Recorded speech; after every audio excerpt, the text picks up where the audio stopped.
رمضان المبارک کا سعودی عرب میں چاند نظر آ گیا ہے۔ الحمدللہ الذی بنعمتہ تتم الصالحات۔ یہ بشارت اور خوشخبری ہمیں میڈیا پر حکومت سعودی عرب کی جانب سے دعائیہ کلمات اور امیدوں کے ساتھ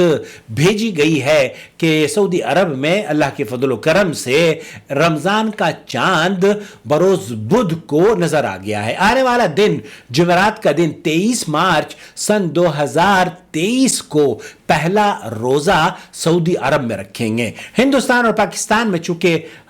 اختلاف رہا کرتا ہے، بلکہ شیخ عبدالعزیز بن باز کا فتویٰ ہم نے آپ کی خدمت میں پیش کیا، اگر خوبصورتی اور اتحاد کا مظاہرہ کریں تو ہم سعودی عرب کے چاند کو تسلیم کرتے ہوئے یہاں کی رویت کے مطابق ہی رمضان کا آغاز کریں اور عید کی خوشیوں میں شریک رہیں، تو یہ کاش ایسا ہو۔ بہرحال آج اس مختصر سی ویڈیو میں آپ کو یہ خوشخبری دینا مقصد ہے کہ اللہ کے فضل و کرم سے سعودی عرب میں رمضان کا چاند نظر آ گیا ہے۔ 23 مارچ سن 2023 کو بروز جمعرات ہم انشاءاللہ تعالی پہلا روزہ رکھیں گے۔ بدھ کے دن مغرب کے بعد سے رمضان کا آغاز ہو جاتا ہے، رمضان کی پہلی تاریخ ہوگی، اور آپ کو یہ جان کر حیرت ہوگی کہ جو ہمارے یہاں پوسٹرز میں نیت لکھی جاتی ہے نا کہ بِالصَّوْمِ غَدٍ نَوَيْتُ مِنْ شَهْرِ رمضان، اس کی کوئی حیثیت نہیں ہے۔ آپ اگر بدھ کے دن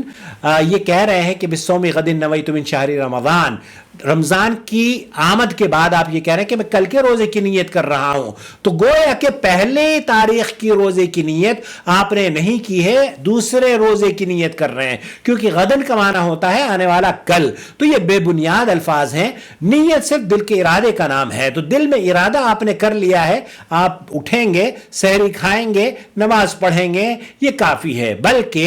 آپ نے پورے مہینے کی جب اعلان کیا، سعودی عرب نے اعلان کیا، تو ہمیں تو الحمدللہ ہم پہلے سے تیار ہیں رمضان کے استقبال کے لیے، اور ہماری نیت تھی کہ ہم پورے روزے رکھیں گے، تو ہر دن کا اعادہ نیت کو بار بار کرنے کی ضرورت نہیں ہے، ایک مرتبہ آپ نے کر لی ہے، انشاءاللہ تعالی وہ پورے رمضان کے لیے کافی ہے۔ البتہ جو لوگ یہ کہتے ہیں نا کہ بِالصَّوْمِ غَدٍ نَوَيْتُ مِنْ شَهْرِ رمضان، یہ بے بنیاد اور من گھڑت بات نہ قرآن میں موجود ہے، یہ نہ حدیث میں موجود ہے۔ آپ تحقیق کر لیجئے، اور وہ پوسٹرز جو چھپے ہوتے ہیں نا مسجدوں میں لٹکے ہوتے ہیں، ان کا نمبر لے کر پلیز انہیں کال کیجئے اور ان سے پوچھئے کہ کیا یہ قرآن میں موجود ہے، کیا یہ الفاظ حدیث میں موجود ہیں، اور اس کال کو ریکارڈ کر کے میرے پاس بھیجئے اور ان سے مطالبہ کیجئے قرآن کی کس آیت میں ہے اور حدیث کی کس آیت میں ہے۔ آپ دیکھ سکتے ہیں یہاں پر اس ویڈیو کے آخر میں کہ کس طریقے سے آپ کو کال کرنی ہے۔ والسلام علیکم ورحمۃ اللہ